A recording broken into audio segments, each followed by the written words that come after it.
عارف ايه اسرع طريقة تخسر بيها مشروع ناجح؟ انك تختار شريك غلط. مش السوق، مش الفلوس.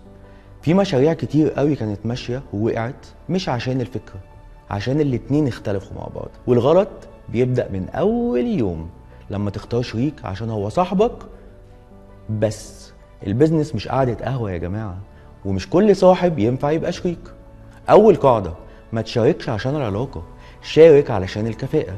تاني حاجة: لازم تكامل، مش الاتنين يكونوا نفس الدماغ، مش الاتنين بيكونوا بيعرفوا يعملوا نفس الحاجة.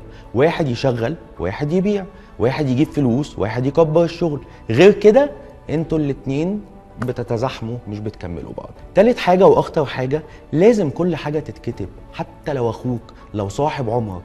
مين مسؤول عن ايه؟ مين ليه القرار؟ الارباح بتتقسم ازاي؟ ولو حد مشي ايه اللي هيحصل؟ علشان لما المشاكل تيجي ما فيش حاجة اسمها ما كناش متفقين. الحقيقة اللي محدش بيقولها: في ناس كتير بتخسر مشروعها مش عشان السوق صعب، علشان الشريك كان غلط من الاول. اختار حد يضيف ليك، مش حد يستهلكك. ولو حاسس ان في شك بسيط يبقى غالبا الشراكة دي مش هتكمل وهتتعبك. حد فاهم حاجة؟